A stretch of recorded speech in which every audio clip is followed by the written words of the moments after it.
Ka-Express, walang duda, this is the first time in a long while na ang magiging target ng Gilas sa FIBA Asia Cup ay ang makuha ang gold, makuha ang championship. Yes, we used to lord it over pagdating sa Asia, pero in reality, halos 40 years na tayong hindi nagkampiyon sa FIBA Asia Cup. The last time ay Asian Basketball Championship pa ang tawag in 1985, ang tagal na nun. At simula nang nag-merge ang Asia at Oceania, ay mas lalo pang bumigat ang FIBA Asia Cup na para bang hindi mo na iniisip na mag-champion dahil sa presence ng Australia at New Zealand.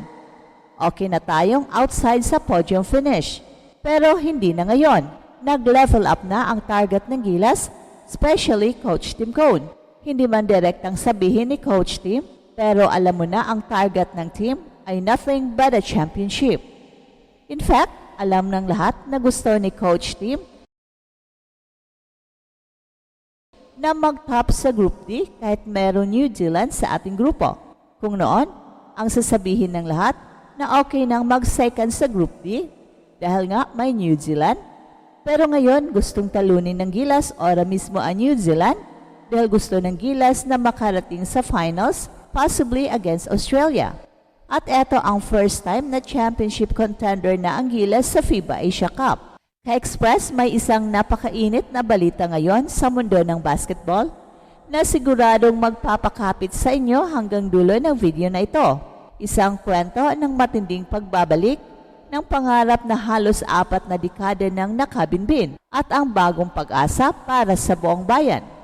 Kauna-unahang beses sa matagal na panahon, hindi lang basta podium finish ang habol ng Gilas Pilipinas, championship na mismo.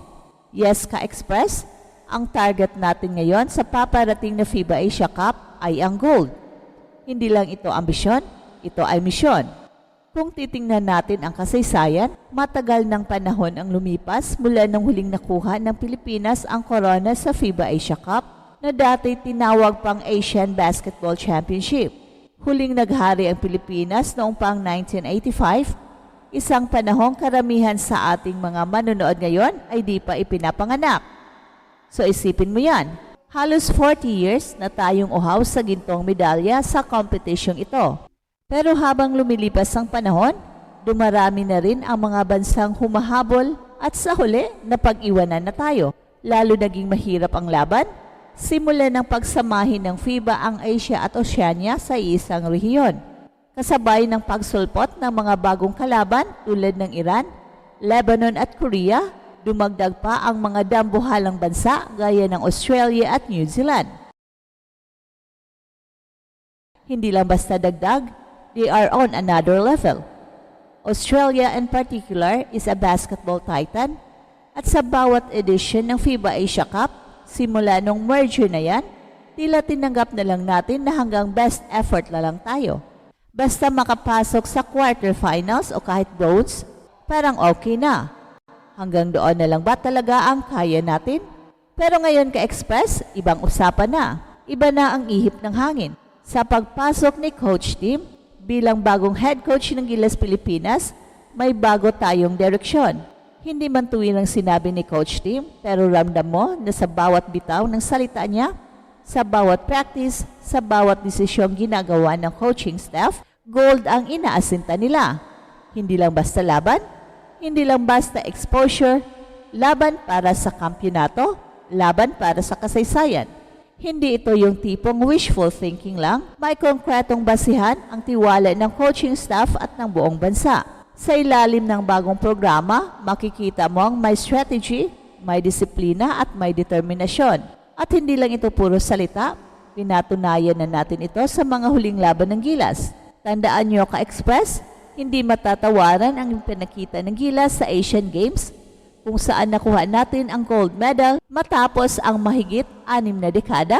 Matagal ding hinintay ng bayan yon at pinakita ng Gilas na kaya pala talaga. At ngayon sa paparating na FIBA Asia Cup, mas mabigat ang hamon na sa Group D tayo kasama ang bigating New Zealand. Kung dati, automatic na ang mindset natin na mag-aim for second place para iwasan ang mas mahigpit na kalaban sa knockout stages, ngayon gustong talunin mismo ang New Zealand. Hindi dahil mayabang tayo, kundi dahil handa na tayong lumaban ng pantay-pantay. And this time, hindi lang tayo umaasa ng milagro, pinaglalabanan na natin. Mula sa pool pa lang ng mga players, ramdam mong seryoso ang Gilas. Wala nang sayang na pwesto, lahat ng kukunin sa Final 12 ay may silbi, may role, may ambag. At ang chemistry ng team ay mukhang nabuo na rin. Hindi lang dahil sa galing, kundi dahil sa commitment. Commitment na hindi lang para sa team, kundi para sa bandera.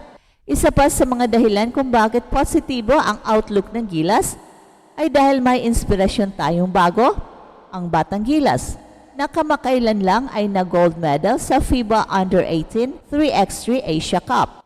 Isang patunay na ang grassroots development ay gumagana.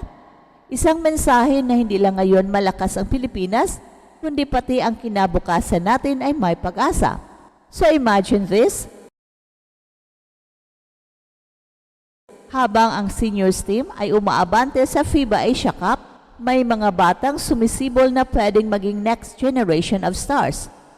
At kung ganito na ang mindset ng mga bata pa lang, siguradong mabibigat ang darating na dekada para sa Philippine basketball.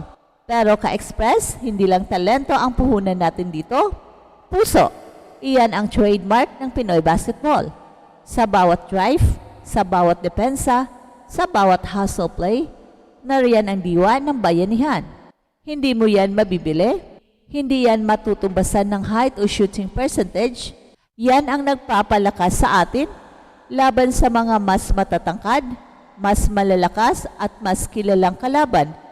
At kung makakapasok tayo sa finals, isang posibleng matchup laban sa Australia, ito na marahil ang pinaka-importanteng laro ng Gilas sa bagong era ng FIBA Asia Cup.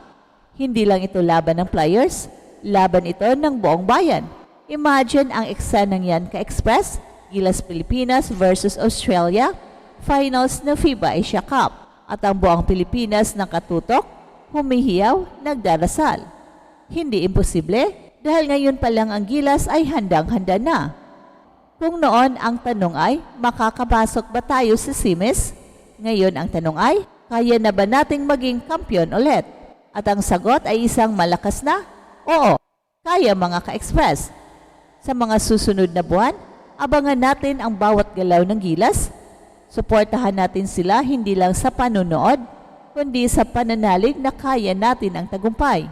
Hindi ito kwento ng pangarap lang, ito ay kwento ng pagbabalik, kwento ng bansang matagal ng gutom ng tagumpay, pero ngayon ay nagugutom naman dahil sa higit pa, para sa gold. At eto ang Express Info kung saan bawat kwento, ginulat ang mundo. And don't forget to like and subscribe.